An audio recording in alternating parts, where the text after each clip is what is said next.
Guys, I really want to do a video featuring the bunnies, but they keep running around. I'm just going to show you them real quick because they're so cute. Come here. Look, come to the camera. Aww. Professional. Yogi Tea, so cute. Say hi.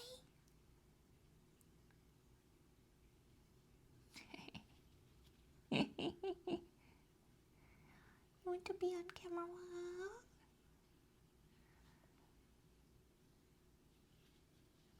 I think they're gonna go chill back there while I do my reading. Okay, I love you. Okay. Back to our regularly scheduled. Oh yeah. This is what I need. Okay. Excuse my hand. Okay. My hair is wet. It feels gross going down my back, but it feels like it's the right time to do a yogi reading. So, it's been a while. Ready? Oh yeah, I gotta show you guys. I'm shaking the box, my heart-shaped box, filled with yogi tea labels, and we're gonna pick one out of the bunch. And that quote on the label is going to inspire a beautiful message for you all. It's like a lotto ticket. Did you guys ever read the story The Lottery by Shirley MacLaine? Very disturbing, but a masterpiece in writing and suspense. If you're into short stories, highly recommend. Okay, I read that in the 8th grade and it's always stuck with me. Okay. Ooh, okay. It says, may your head and heart speak with one voice. It's actually zooming in. All right. And you can see I painted this green. So the color green I feel like is significant. Should I show you the view in front of my house a little for like a hot second? Is that? I don't want you people to stalk me. Just kidding, but kind of serious.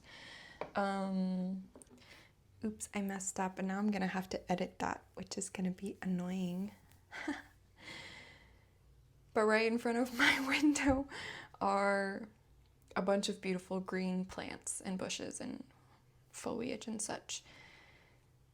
And honestly, my whole neighborhood's kind of surrounded by trees, which is incredible. It's a dream come true. So I do feel like the color green is significant for you. Maybe you're reconnecting to nature. I know people talk about chakras. I don't know if green is significant for any of the chakras because I know blue is throat, red is... We don't need to dwell on the fact that I don't know, okay? But you could look it up. But it does suggest to me that there's this desire to reconnect with nature or this feeling that nature will bring some sort of relief and calm and peace, which you have been so desperately needing. So there's that. Okay, so may your head and heart speak with one voice. I had to remind myself what it said. Getting off track here. May your head and heart speak with one voice. I think we all know what it's like to logic ourselves out of what our heart really desires. Sorry, I got a pet hair on my lip. It's very, very easy to let fearful thoughts prevent you from taking action on the thing that your heart is asking you for. It's very scary to listen to your heart if you've spent a lifetime listening to your head and ignoring your heart because you feel like, well, I don't trust what my heart has to say. Has my heart kept me alive? Has my heart given me a career? Has my heart led me to wealth or whatever it may be? But I have a sense that if you're here, you're at this point in your life where you're tired of just listening to your head. And actually, I think your body has probably been telling you that you can no longer listen only to your head. I know for me, I have been experiencing extreme fatigue and burnout, and it's because I've been ignoring what my body needs and what my heart has been telling me I need, which is a break, because my head is telling me that I have to keep going or else things will fall apart. And it's really, really hard to... I'm sorry if you don't like the sounds of swallowing. It's just a lot of saliva, sorry. I just lost my train of thought. But it's okay, it'll come back if it's important.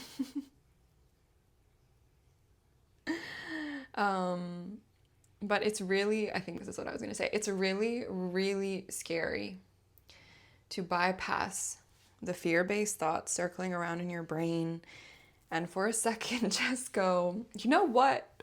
I'm tired of this. I'm going to try something else, even though I'm scared. And it feels like, honestly, I don't really have a choice. So I'm going to listen to my heart for once. And then there's the flip side of this, which is that if you've listened to your heart for a very long time and ignored what your brain said, that can also be a problem, because your heart might be telling you like, well, I just really love the way this beautiful dress is, and I know it would look great on me, and it just makes me so happy. So I just need to have it and I need to buy it. But logically, you know that you're in debt and you need to use those like $250 or whatever on that amazing dress to pay your bills or pay off the credit card. And that's when you need to start using your head a little bit more. And also use your head in a way that isn't focused on fear. So that example I just shared was not trying to be scary. It was just kind of popping in and saying a little bit calmly, but reasonably, hey, actually, haven't you been trying to pay off your debt? And maybe we don't need to buy that really expensive frilly dress, even though it's super cute and it would make you happy.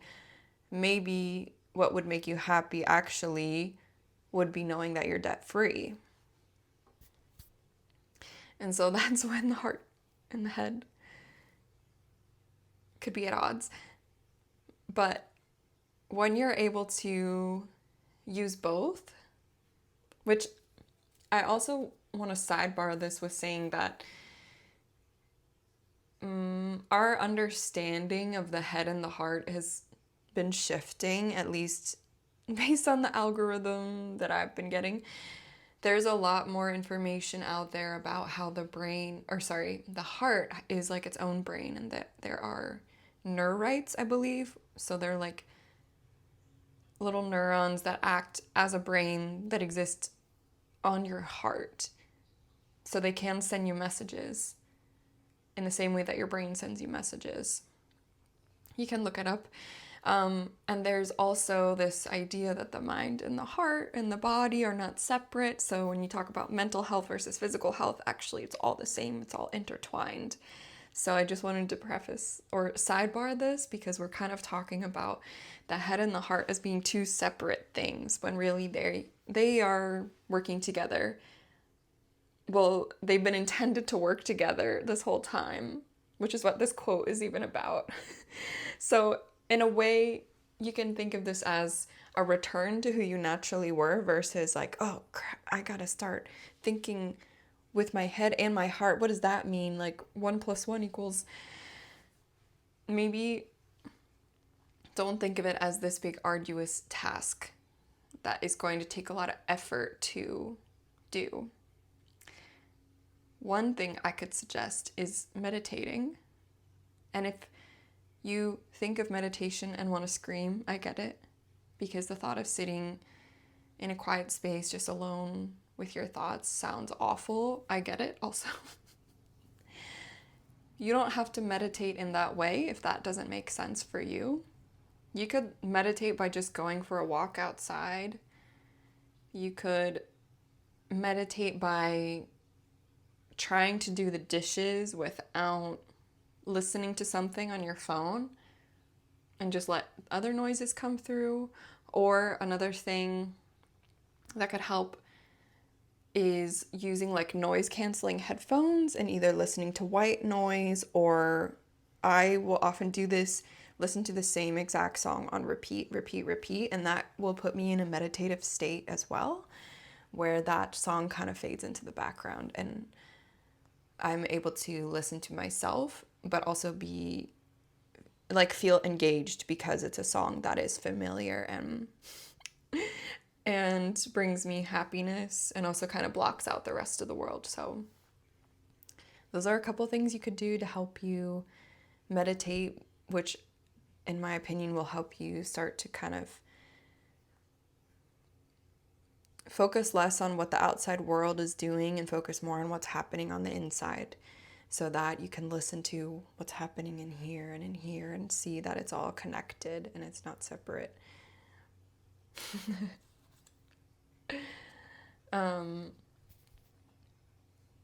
I think another thing that's challenging too, though, is that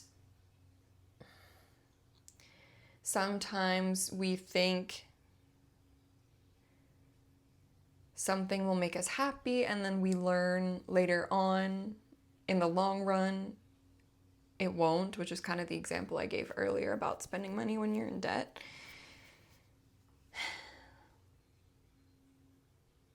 It's tricky because there are certain things that I feel like I have done in order to recover.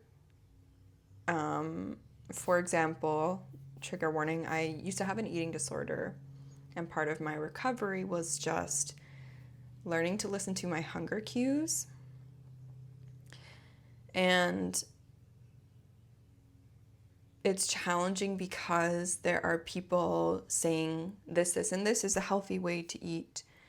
But I had to learn to listen to what my particular body needed and ignore all the outside thoughts, as well as the inside thoughts that were being very cruel to me. And just listen to what my body needed. I feel like we're getting a little off track here. And I also didn't want this to be so serious, but that's just kind of what came through. Ew, I'm so sorry. I think I just spit a little at the camera. Like a freaking llama. Alpaca. Are the llamas the ones that spit, or the alpacas? Question for another day.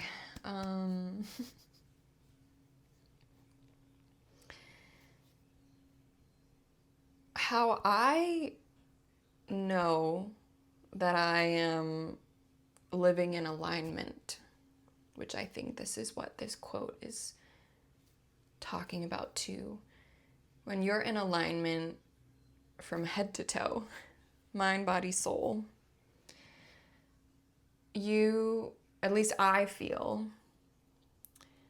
a sense of purpose, meaning I will feel as if what I am doing is in service of something beyond me. I will also feel like excited and engaged, curious, interested is very important here. And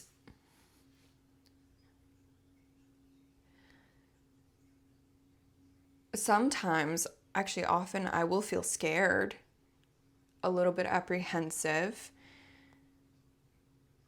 but I will have an understanding on a deeper level that if I do this thing that scares me, it will be of benefit to me. and to others eventually, but it will provide me with some sort of benefit. And I also will feel a lot more alive. So physically, I feel like my eyes will be brighter. I'll be smiling more enthusiastic, just have more energy.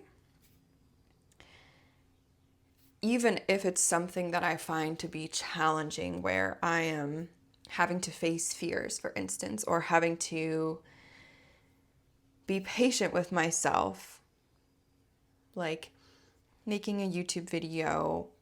Let's say all of a sudden I lose my train of thought. Who would have thought that that would happen to me?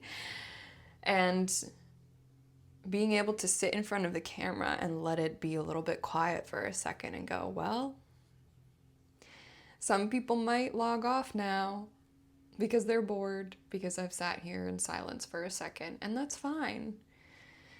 But I need to give myself a second to regroup and retrain my thought, to get the thought back on track. And that feels anxiety inducing because it feels vulnerable to show that side of myself, to show the side of myself that some would say is a bit ditzy or head in the clouds, or maybe just not even as intelligent, just because my working memory is suddenly on the fritz.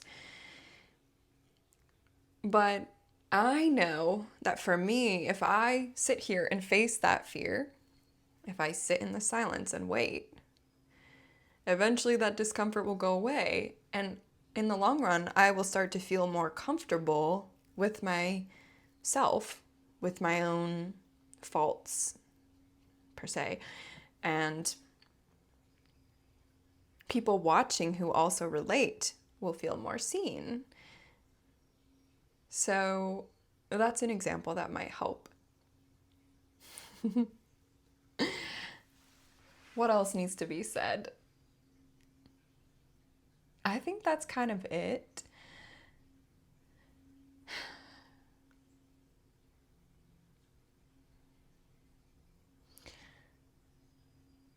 Maybe just slowing down in general will be my last note. I'm wanting to talk about this idea further, but slowing down will help you reconnect, realign from head to toe in however way you can.